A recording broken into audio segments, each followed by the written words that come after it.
नमस्कार दोस्तों, आपका स्वागत है हमारे YouTube चैनल वकील बाय एसोसिएट में। आज हम सीखेंगे जीएसटी पोर्टल पर जीएसटी रजिस्ट्रेशन करने का प्रोसीजर। नीचे डिस्क्रिप्शन में हमने इस प्रोसीजर को डिटेल में लिखा है, वहां से ये आपको आसानी से क्लियर हो जाएगा। हम जीएसटी साइट पर लाइव आपको जीएसटी रजिस्ट्रेशन करने का प्रोसीजर दिखाएंगे। चलिए हम शुरुआत करते हैं। सबसे पहले gst.gov.in साइट को आप सर्च करें। अपने सर्च बार में जाकर आपके सामने ये पेज खुल जाएगा। फिर स्क्रॉल बार को नीचे स्क्रॉल करें और आपको नजर आएगा टैक्स पेयर्स की ऑप्शन। इसके नीचे आप देखेंगे रजिस्टर नाउ का लिंक है, इसे आप क्लिक करें। आपके सामने एक नया विंडो खुलेगी।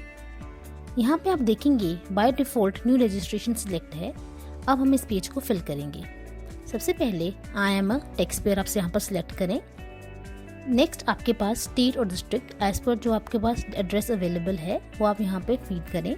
जैसे हमारे केस में स्टेट हिमाचल प्रदेश और डिस्ट्रिक्ट कांगड़ा है।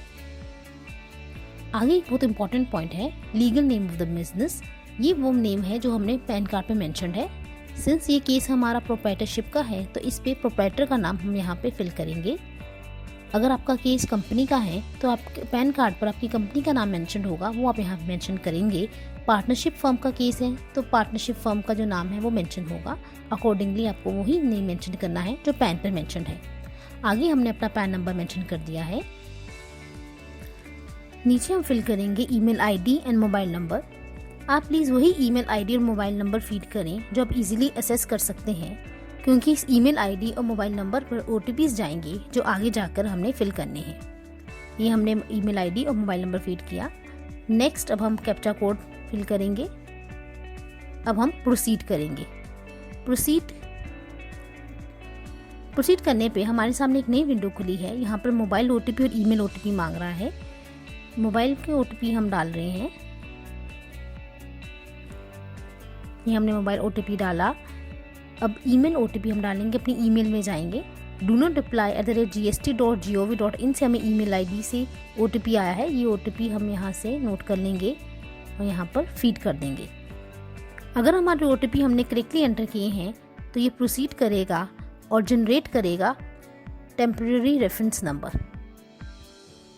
ये रेफरेंस नंबर आपको अपने ईमेल में भी आया होगा और SMS भी आया होगा।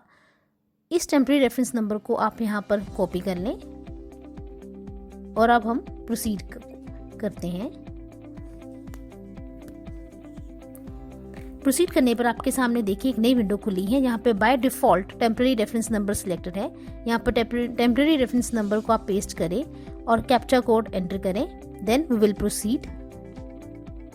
अब एक ओटीपी आपको मोबाइल और ईमेल पर गया है। ये सेम ही ओटीपी है। कहीं से भी आप असेस करके यहाँ पर ओटीपी टाइप कर सकते हैं।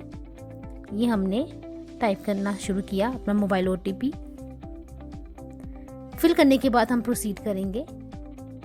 अब ये आपके सामने एक एप्लीकेशन पेज आया है जिसके सामने आपको देखेंगे क्रिएशन डेट और एक्सपायरी डेट है। आपको ध्यान रखना है कि ये फॉर्म आपने इस एक्सपायरी डेट से पहले फिल करके सबमिट करना है। अब ये हम इस पूरे फॉर्म को हम फिल करेंगे। आप देखेंगे आपकी प्रोफाइल 4% कंप्लीट हो गई है, क्योंकि कुछ डाटा हमने स्टार्टिंग में फीड कर दिया था। सबसे पहले अब हम फिल करेंगे बिजनेस डिटेल्स। यहाँ पे आपने लीगल नेम और पैन नंबर उसने बाय डिफॉल्ट पहले उठाया है। अब यहाँ पर हम फीड करेंगे अपने बिजनेस का ट्रेड नेम। नेक्स्ट है कॉन्स्टिट्यूशन ऑफ बिजनेस। सिंस ये मेरा प्रोप्राइटर का केस है इसलिए मैं यहाँ पे सिलेक्ट करूंगी प्रोप्राइटरशिप। अगर आपका पार्टनरशिप फर्म का है तो पार्टनरशिप फर्म, कंपनी है तो कंपनी, अकॉर्डिंगली कॉन्स्टिट्यूशन आप सिलेक्ट करेंगे। देन है स्टेट और डिस्ट्रिक्ट, बाय डिफॉल्ट उसने खुद उठाई है। आगे आता है जुरिडिक्शन का पॉइंट। यहाँ पे दो तरह की जुरिडिक्शन होती है, स्टेट जुरिडिक्शन और सेंट्रल जुरिडिक्शन। स्टेट जुरिडिक्शन में आप ड्रॉप डाउन पे क्लिक करेंगे तो आपके सामने ऑप्शंस आ जाएंगी। अकॉर्डिंगली आप अपने ऑप्शन सेलेक्ट करें। नेक्स्ट है सेंट्रल जुरिडिक्शन। यहाँ पे लिंक पे आप क्लिक करेंगे तो अपने एड्रेस के साथ आप अपनी सेंट्रल जुरिडिक्शन फाइंड आउट कर सकते हैं। वो हमने यहाँ पर फीड कर दी है। नेक्स्ट आप सिलेक्ट करेंगे कि आपकी registration as a casual taxable person करवा रहे हैं या कॉम्पोजिशन के अंडर करवा रहे हैं। अगर तो आप इन दोनों में से किसी में भी करवा रहे हैं तो आप ऑप्शन को सिलेक्ट कर लेंगे येस। अगर नहीं तो आप इसे नो करेंगे। सिंस हमारे केस में ये एक रेगुलर टैक्सेबल पर्सन है तो हम इस ऑप्शन को सिलेक्ट नहीं करेंगे। नेक्स्ट है reason to obtain registration.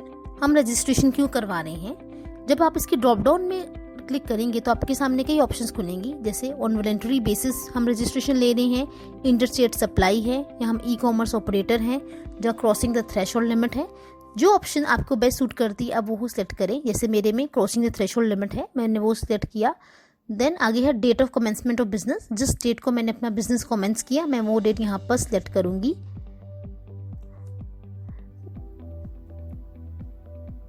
Next है date on which liability to register arises. This is very important date, क्योंकि इस डेट के 30 दिन के अंडर मुझे रजिस्ट्रेशन करवानी है। मेरी थ्रेशोल्ड लिमिट जैसे 25 मई को क्रॉस कर गई थी, इसलिए मैंने वो डेट यहाँ पर सिलेक्ट कर ली है। नेक्स्ट है इंडिकेट एग्जिस्टिंग रजिस्ट्रेशंस। अगर आपकी कोई रजिस्ट्रेशन एग्जिस्टिंग है, जैसे इंपोर्ट एक्सपोर्ट कोड नंबर, या कोई पहले से आपने जीएसटी रजिस्ट्रेशन नंबर लिया है, तो उसको आप यहाँ पे इंडिकेट करेंगे, साथ में उसकी रेलेवेंट डिटेल्स जैसे registration number, date of registration. पर अगर आपकी कोई भी ऐसी एग्जिस्टिंग रजिस्ट्रेशन नहीं है तो आप इस पॉइंट को छोड़ देंगे।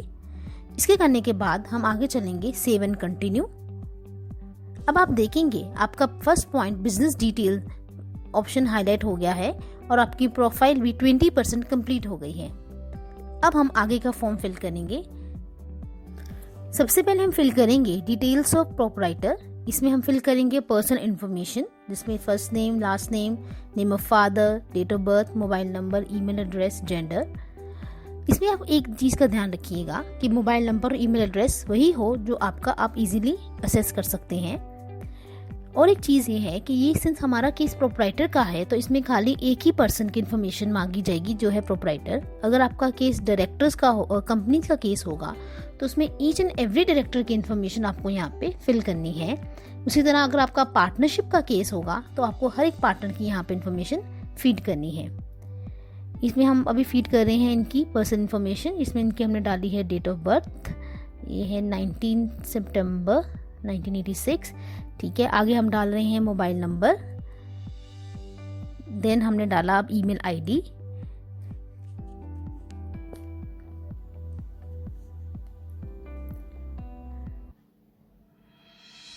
ठीक है, अब हम आगे चलते हैं। आगे हम डालेंगे जेंडर जो है मेल।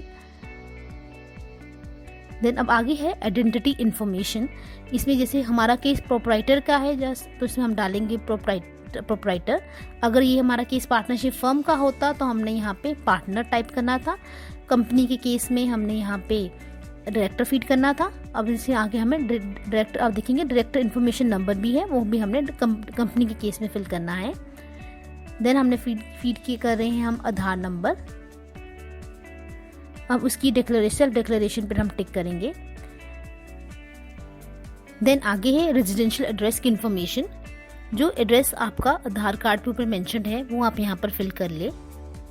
उसी तरह अगर आपके पास अगर पार्टनरशिप का केस है तो उसमें जितने भी पार्टनर्स हैं उनके आधार कार्ड आप ले लें। कंपनी के केस है सभी डायरेक्टर्स का, HUF केस में कर्ता का आधार कार्ड आपके पास होना चाहिए। हमें यहाँ सारी इन्फॉर्मेशन फीड कर रहे हैं हम। सिटी फीड कर दी हमने, कंट्री यहाँ इंडिया सिलेक्ट कर ली, देन स्टेट,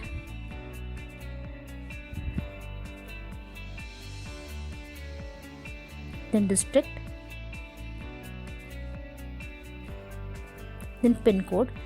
ध्यान रखिएगा पिन कोड करेक्ट होना चाहिए, नहीं तो ये डाटा को एक्सेप्ट नहीं करेगा।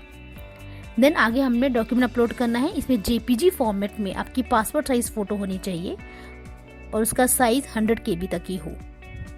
ये फाइल हमने यहाँ पे सिलेक्ट कर रहे हैं हम ब्राउज करके।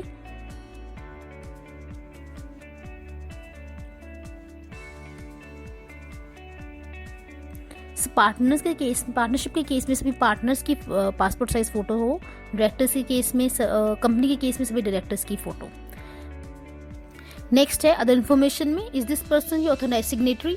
अगर हाँ तो अब ये सिलेक्ट करें। अब हम देखेंगे हमारा प्रमोटर और पार्टनर का बॉक्स भी टिक हो गया है और प्रोफाइल 81% कंप्लीट हो गई है। सिंस ये हमारा प्रोप्राइटरशिप का केस है तो यही पर्सन हमारा प्राइमरी ऑथराइज्ड सिग्नेटरी है, इसे हम टिक कर देंगे और सेम इन्फॉर्मेशन आप देखेंगे वो कैरी फॉरवर्ड है। अब इस फॉर्म पेज को हम सेव एंड कंटिन्यू करेंगे।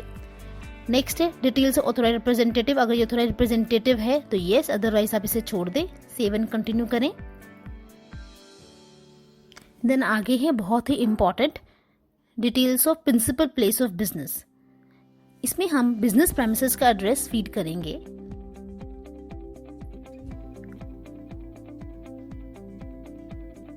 सिटी हमने डाल दी, स्टेट उसने बाय डिफॉल्ट उठाई है जो हमने स्टार्टिंग में डाली थी, डिस्ट्रिक्ट डाल दिया और आगे हमने पिन कोड। देन इम्पॉर्टेंट है कॉन्टैक्ट इन्फॉर्मेशन, ईमेल आईडी या फ़ोन नंबर, ये भी उसने बाय डिफ़ॉल्ट जो हमने पहले फीड किया था वो उठाया है। देन आगे है nature of position of premises. इसमें हम सेलेक्ट करेंगे कि हमारी प्रेमिसेस क्या है, क्या वो रेंट पे है, लीज पे है, जो ओन्ड है। अकॉर्डिंगली जो है वो आप यहाँ पे सेलेक्ट करें। मेरे केस में ये रेंटेड है इसलिए मैं रेंटेड यहाँ पे सेलेक्ट कर रही हूँ। इसके साथ हमें लगाना है proof of principal place of business. Since मेरी रेंटेड है तो मैं लगाऊंगी रेंट और लीज एग्रीमेंट। ध्यान दीजिएगा ये PDF या JPG फॉर्मेट में होनी चाहिए फाइल, और इसका फाइल साइज 2 MB से ज़्यादा ना हो। अगर आपकी प्रेमिसेस ओन्ड है तो आप यहाँ पर लगाएंगे टाइटल डीड। ये फाइल मैंने यहाँ पे ब्राउज की, अभी अपलोड हो रही है। इसके साथ हम एक और एक्स्ट्रा डॉक्यूमेंट लगाएंगे, जैसे इलेक्ट्रिसिटी बिल जो ओनर के नाम का होगा, उसका साइज 100 KB से ज़्यादा नहीं होना चाहिए। ये भी अपलोड होगी। नेक्स्ट हम देखेंगे नेचर बिजनेस एक्टिविटी। अगर आप रिटेल बिजनेस करते हैं तो रिटेल बिजनेस पर टिक करें। अगर एक्सपोर्ट है, सप्लायर सर्विसेज है, रेसिपिएंट ऑफ गुड्स और सर्विसेज, होलसेल बिजनेस, जो भी बिजनेस एक्टिविटी है आप उसको यहाँ सेलेक्ट करें। आगे है अगर आपका एक से ज़्यादा बिजनेस प्लेसेस हैं तो आप इस ऑप्शन को यस करेंगे, अदरवाइज इसे छोड़ दें। इसे हम आगे चलते हैं। अब हमारी प्रोफाइल 100% कंप्लीट हो गई है, पर अभी कुछ आइटम्स हमने और फीड करनी है। नेक्स्ट है गुड्स एंड सर्विसेज।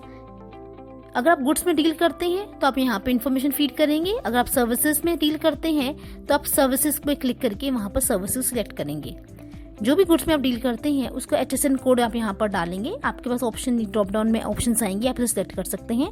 अगर आपको अपना HSN कोड नहीं पता तो आप गूगल करके उसे सर्च कर सकते हैं। ये हमने अपना HSN कोड डाला। अब हम आगे सेव एंड कंटिन्यू करेंगे। नेक्स्ट है स्टेट स्पेसिफिक इन्फॉर्मेशन। ये इन्फॉर्मेशन प्रोफेशनल्स या स्टेट एक्साइज वालों को एप्लीकेबल है। अगर तो ये आपको एप्लीकेबल नहीं है तो आप इसे छोड़ दें और करें सेव एंड कंटिन्यू।